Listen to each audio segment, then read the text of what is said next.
foreign market entry modes differ in degree of risk they present, the control and commitment of resources they require and the return on investment they promise.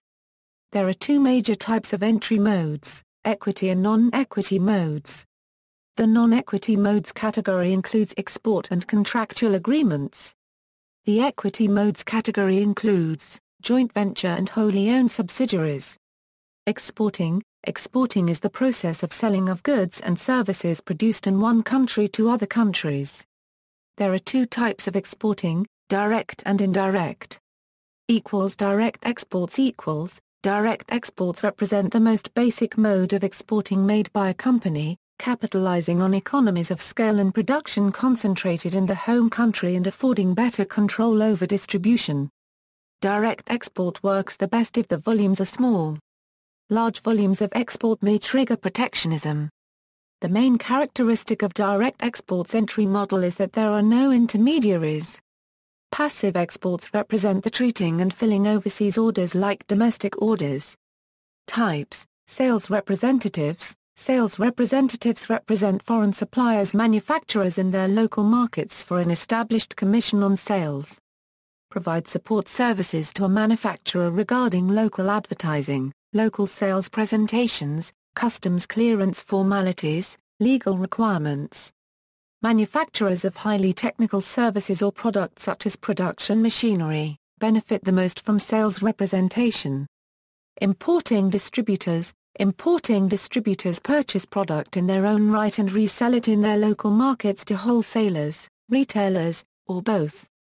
Importing distributors are a good market entry strategy for products that are carried in inventory, such as toys, appliances, prepared food. Advantages: control over selection of foreign markets and choice of foreign representative companies, good information feedback from target market, developing better relationships with the buyers, better protection of trademarks, patents, goodwill, and other intangible property, potentially greater sales, and therefore greater profit, than with indirect exporting. Disadvantages: higher startup costs and higher risks as opposed to indirect exporting, requires higher investments of time, resources and personnel and also organizational changes, greater information requirements, longer time to market as opposed to indirect exporting. Indirect exports Indirect export is the process of exporting through domestically based export intermediaries. The exporter has no control over its products in the foreign market. Types: export trading companies. These provide support services of the entire export process for one or more suppliers. Attractive to suppliers that are not familiar with exporting, as ETCs usually perform all the necessary work, locate overseas trading partners, present the product, quote on specific inquiries, etc. Export management companies. These are similar to ETCs in the way that they usually export for producers. Unlike ETCs, they rarely take on export credit risks and carry one type of product, not representing competing ones. Usually, EMCs trade on behalf of their suppliers as their export departments. Export merchants are wholesale companies that buy unpackaged products from suppliers' manufacturers for resale overseas under their own brand names. The advantage of export merchants is promotion. One of the disadvantages for using export merchants result in presence of identical products under different brand names and pricing on the market, meaning that export merchant unregistered trademark S activities may hinder manufacturer unregistered trademark S exporting efforts. Confirming houses. These are intermediate sellers that work for foreign buyers. They receive the product requirements from their clients, negotiate purchases, make delivery, and pay the supplier's manufacturers. An opportunity here arises in the fact that if the client likes the product, it may become a trade representative. A potential disadvantage includes supplier unregistered trademark S unawareness and lack of control over what a confirming house does with their product. Non-conforming purchasing agents. These are similar to confirming houses with the exception that they do not pay the suppliers directly. Payments take place between a supplier manufacturer and a foreign buyer. Advantages: fast market access, concentration of resources towards production, little or no financial commitment as the client's exports usually covers most expenses associated with international sales.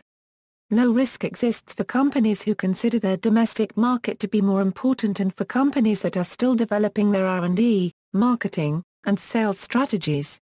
Export management is outsourced, alleviating pressure from management team, no direct handle of export processes.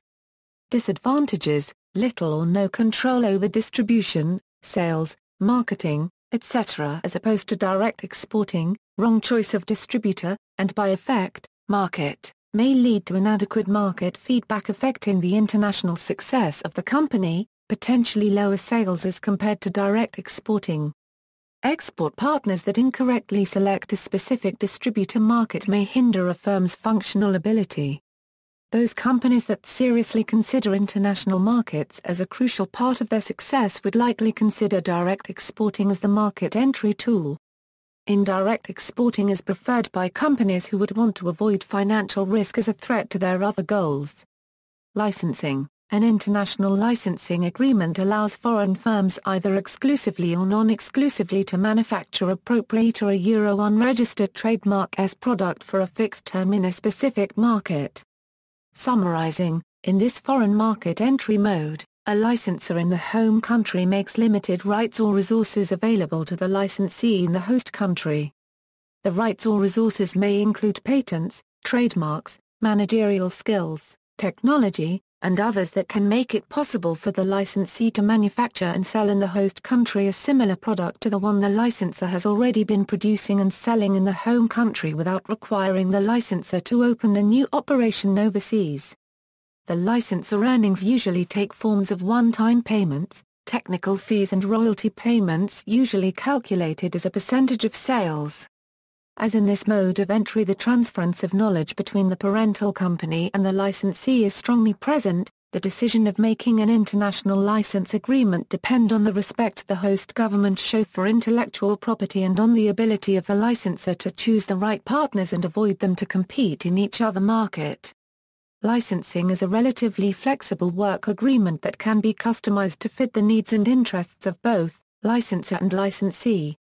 Following are the main advantages and reasons to use an international licensing for expanding internationally: obtain extra income for technical know-how and services, reach new markets not accessible by export from existing facilities, quickly expand without much risk and large capital investment, pave the way for future investments in the market, retain established markets closed by trade restrictions. Political risk is minimized as the licensee is usually 100% locally owned, is highly attractive for companies that are new in international business.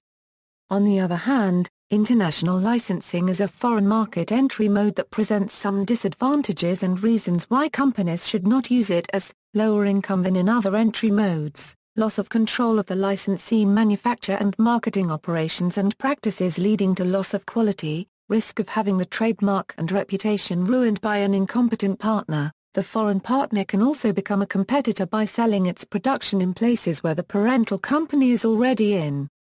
Franchising: the franchising system can be defined as a Euro OEA system in which semi-independent business owners pay fees and royalties to a parent company in return for the right to become identified with its trademark, to sell its products or services, and often to use its business format and system. A Euro compared to licensing. Franchising agreements tends to be longer and the franchisor offers a broader package of rights and resources which usually includes equipment, managerial systems, operation manual, initial trainings, site approval and all the support necessary for the franchisee to run its business in the same way it is done by the franchisor.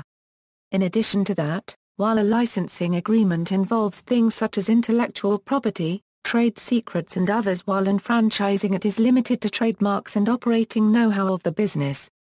Advantages of the international franchising mode: low political risk, low cost, allows simultaneous expansion into different regions of the world, well-selected partners bring financial investment as well as managerial capabilities to the operation. Disadvantages of franchising to the franchisor: maintaining control over franchisee may be difficult. Conflicts with franchisee are likely, including legal disputes, Preserving franchise's image in the foreign market may be challenging, requires monitoring and evaluating performance of franchisees, and providing ongoing assistance. Franchisees may take advantage of acquired knowledge and become competitors in the future. Turnkey projects. A turnkey project refers to a project when clients pay contractors to design and construct new facilities and train personnel. A turnkey project is a way for a foreign company to export its process and technology to other countries by building a plant in that country. Industrial companies that specialize in complex production technologies normally use turnkey projects as an entry strategy. One of the major advantages of turnkey projects is the possibility for a company to establish a plant and earn profits in a foreign country, especially in which foreign direct investment opportunities are limited and lack of expertise in a specific area exists. Potential disadvantages of a turnkey project for a company include risk of revealing company's secrets to rivals, and takeover of their plant by the host country.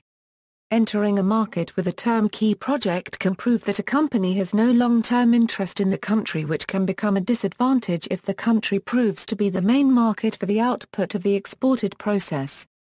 Wholly owned subsidiaries. A wholly owned subsidiary includes two types of strategies: greenfield investment and acquisitions. Greenfield investment and acquisition include both advantages and disadvantages. To decide which entry modes to use is depending on situations. Greenfield investment is the establishment of a new wholly owned subsidiary. It is often complex and potentially costly, but it is able to provide full control to the firm and has the most potential to provide above-average return. A Euro-OE wholly owned subsidiaries and expatriate staff are preferred in service industries where close contact with end customers and high levels of professional skills, specialized know-how, and customization are required. A Euro greenfield investment is more likely preferred where physical capital-intensive plants are planned. This strategy is attractive if there are no competitors to buy or the transfer competitive advantages that consists of embedded competencies, skills, routines, and culture. Greenfield investment is high risk due to the costs of establishing a new business in a new country. A firm may need to acquire knowledge and expertise of the existing market by third parties, such consultant, competitors, or business partners. This entry strategy takes much time due to the need of establishing new operations, distribution networks, and the necessity to learn and implement appropriate marketing strategies to compete with rivals in a new market. Acquisition has become a popular mode of entering foreign markets mainly due to its quick access. Acquisition strategy offers the fastest, and the largest, initial international expansion of any of the alternative. Acquisition has been increasing because it is a way to achieve greater market power. The market share usually is affected by market power. Therefore, many multinational corporations apply acquisitions to achieve their greater market power, which require buying a competitor, a supplier, a distributor, or a business in highly related industry to allow exercise of a core competency and capture competitive advantage in the market. Acquisition is lower risk than greenfield investment because of the outcomes of an acquisition can be estimated more easily and accurately. In overall, acquisition is attractive if there are well-established firms already in operations or competitors want to enter the region. On the other hand, there are many disadvantages and problems in achieving acquisition success. Integrating two organizations can be quite difficult due to different organization cultures, control system, and relationships. Integration is a complex issue, but it is one of the most important things for organizations. By applying acquisitions, some companies significantly increase their levels of debt, which can have negative effects on the firms because high debt may cause bankruptcy. Too much diversification may cause problems. Even when a firm is not too over-diversified, a high level of diversification can have a negative effect on the firm in the long-term performance due to a lack of management of diversification. Difference between international strategy and global strategy. However, some industries benefit more from globalization than do others, and some nations have a comparative advantage over other nations in certain industries. To create a successful global strategy, managers first must understand the nature of global industries and the dynamics of global competition, international strategy and global strategy. Basically there are three key differences between them. Firstly, it relates to the degree of involvement and coordination from the center. Moreover, the difference relates to the degree of product standardization and responsiveness to local business environment. The last is that difference has to do with strategy integration and competitive moves. Joint venture. There are 5 common objectives in a joint venture: market entry, risk-reward sharing, technology sharing and joint product development, and conforming to government regulations. Other benefits include political connections and distribution channel access that may depend on relationships. Such alliances often are favorable when the partners' strategic goals converge while their competitive goals diverge, the partners' size, market power, and resources are small compared to the industry leaders. Partners are able to learn from one another while limiting access to their own proprietary skills. The key issues to consider in a joint venture are ownership, control, length of agreement, pricing, technology transfer, local firm capabilities and resources, and government intentions. Potential problems include conflict over asymmetric new investments, mistrust over proprietary knowledge, performance ambiguity, how to split the pie, lack of parent firm support, cultural clashes, if, how, and when to terminate the relationship. Joint ventures have conflicting pressures to cooperate and compete. Strategic imperative: the partners want to maximize the advantage gained for the joint venture, but they also want to maximize their own competitive position. The joint venture attempts to develop shared resources, but each firm wants to develop and protect its own proprietary resources. The joint venture is controlled through negotiations and coordination processes, while each firm would like to have hierarchical control. Strategic alliance. A strategic alliance is a type of cooperative agreements between different firms, such as shared research, formal joint ventures, or minority equity participation. The modern form of strategic alliances is becoming increasingly popular and has 3 distinguishing characteristics. They are frequently between firms in industrialized nations. The focus is often on creating new products and/or technologies rather than distributing existing ones. They are often only created for short-term durations. Advantages. Some advantages of a strategic alliance include technology exchange. This is a major objective for many strategic alliances. The reason for this is that many breakthroughs and major technological innovations are based on interdisciplinary and/or inter-industrial advances. Because of this, it is increasingly difficult for a single firm to possess the necessary resources or capabilities to conduct their own effective R&D efforts. This is also perpetuated by shorter product life cycles and the need for many companies to stay competitive through innovation. Some industries that have become centers for extensive cooperative agreements are telecommunications, electronics, pharmaceuticals, information technology, specialty chemicals. Global competition. There is a growing perception that global battles between corporations be fought between teams of players aligned in strategic partnerships. Strategic alliances will become key tools for companies if they want to remain competitive in this globalized environment, particularly in industries that have dominant leaders, such as cell phone manufacturers, where smaller companies need to ally in order to remain competitive. Industry convergence. As industries converge and the traditional lines between different industrial sectors blur, strategic alliances are sometimes the only way to develop the complex skills necessary in the time frame required. Alliances become a way of shaping competition by decreasing competitive intensity, excluding potential entrants, and isolating players, and building complex value chains that can act as barriers. Economies of scale and reduction of risk. Pooling resources can contribute greatly to economies of scale, and smaller companies especially can benefit greatly from strategic alliances in terms of cost reduction because of increased economies of scale.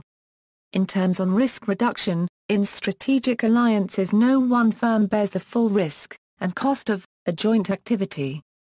This is extremely advantageous to businesses involved in high-risk/cost activities such as R&D. This is also advantageous to smaller organizations which are more affected by risky activities. Alliance is an alternative to merger. Some industry sectors have constraints to cross-border mergers and acquisitions, Strategic alliances prove to be an excellent alternative to bypass these constraints. Alliances often lead to full-scale integration if restrictions are lifted by one or both countries. Risks of competitive collaboration. Some strategic alliances involve firms that are in fierce competition outside the specific scope of the alliance. This creates the risk that one or both partners will try to use the alliance to create an advantage over the other. The benefits of this alliance may cause unbalance between the parties. There are several factors that may cause this asymmetry. The partnership may be forged to exchange resources and capabilities such as technology. This may cause one partner to obtain the desired technology and abandon the other partner, effectively appropriating all the benefits of the alliance. Using investment initiative to erode the other partner's competitive position. This is a situation where one partner makes and keeps control of critical resources. This creates the threat that the stronger partner may strip the other of the necessary infrastructure. Strengths gained by learning from one company can be used against the other. As companies learn from the other, usually by task sharing, their capabilities become strengthened. Sometimes this strength exceeds the scope of the venture and a company can use it to gain a competitive advantage against the company they may be working with. Firms may use alliances to acquire its partner. One firm may target a firm and ally with them to use the knowledge gained and trust built in the alliance to take over the other. Disadvantages. Difficult to find a good partner, risk of unequal partnership, loss of control, relationship management across borders. Choosing a partner for international strategic alliances, strategic compatibility. The partners need to have same general goal and understanding in forming a joint venture. The differences in strategy produces more conflicts of interest in the later partnership. Complementary skills and resources. Another important criterion is that the partners need to contribute more than just money to the venture. Each partner must contribute some skills and resources that complement for another. Relative company size. Different size of companies may cause domination of one firm or unequal agreement, which is not favorable for long-term running. Financial capability. The partners can generate sufficient financial resources to maintain the Venturia Euro unregistered trademark efforts, which is also important for long-term partnership. Some more like compatibility between operating policies, trust and commitment, compatible management styles, mutual dependency. Lilly and Williams, 1991, communications barriers and avoid anchor partners are also important for partner selection but less important than the first four. Political issues. Political issues will be faced mostly by the companies who want to enter a country that with unsustainable political environment. Political decisions will affect the business environment in a country and affect the profitability of the business in the country. Organizations with investments in such opaque countries as Zimbabwe, Myanmar, and Vietnam have long-term experiences about how the political risk affects their business behaviors. The following are the examples of political issues. 1. The political jailing of Mikhail Khodorkovsky, the business giant, in Russia. 2. The A-Euro-OE open to a Euro policy of China, Deng, 2001. 3. The Ukraine disputed elections resulting in the uncertain president recent years. 4. The corrupt legal system in many countries, such as Russia. 3 different rules of entry mode selection. The following introductions were based on the statement of Hollandson, Norway rule. The decision maker uses the same entry mode for all foreign markets. The companies use this rule as the entry mode selection ignore the differences of individual foreign markets. The performance of this selection could not be calculated, because it highly depends on the luck of the manager. Pragmatic rule. The decision maker uses a workable entry mode for each foreign market, which means that the manager use different entry modes depend on the time stage or the business stage. For example, as the first step to international business, companies tend to use exporting strategy rules. This approach means that the company systematically compared all of the entry modes and evaluated the value before any choice is made. This approach is common in large firms, because the research requires resources, capital and time. It is rarely to see a small or medium-sized company use this approach. Besides these three rules, managers have their own ways to select entry modes. If the company could not generate a mature market research, the manager tends to choose the entry modes most suitable for the industry or make decisions by intuition. Case analysis of foreign direct investment of telecommunication company in Albania. Foreign direct investment is a very important factor for a country Euro unregistered trademark's economic growth, especially in its impacts on transmission of technology and developments in management and marketing strategies. FDI takes place when a firm acquires ownership control of a production unit in a foreign country. According to the content, there are basically three forms of FDI: establishing new branch, acquiring control share of an existing firm, and participating jointly in a domestic firm. As Albanian economy has changed from a centrally planned to a market-oriented one, FDI is seen as an important component of the transition process toward a market-led economic system, since it contributes to the development of a country through multiple channels. In their study, a limited number of successful mobile networks entry cases have been selected for deep investigation of entry models in Albania, to find out the most important and efficient determinants of foreign mobile networks entry into Albania Euro unregistered trademark's telecommunication market in the future as well. It provides a successful Albanian business experience for the newcomers in mobile telecommunications industry. With its developing market economy, Albania offers many opportunities for investors' property as labor costs are low, the young and educated population is ready to work, and tariffs and other legal restrictions are low in many cases and are being eliminated in some others. Location of Albania in itself offers a notable trade potential, especially with EU markets, since it shares borders with Greece and Italy. In the last years, Albania has entered the free trade agreements with Balkan countries, creating the opportunity for trade throughout the region. As Albanian economy tends to grow, the prospects and opportunities of multinational enterprises to invest in Albania for a long-term period has increased also. However, after the transition to democracy since 1992, the country has taken a long way in terms of economic, political and social life. D. Mile finds all of these changes to form the strengths of Albania in terms of FDI. In his study, D. Mile emphasizes that Albania has one of the most friendly investment environments in the region of the southeastern European countries, with her impressive economic performance in the last decade, liberal economic legislation, rapid privatization process and country-specific advantages.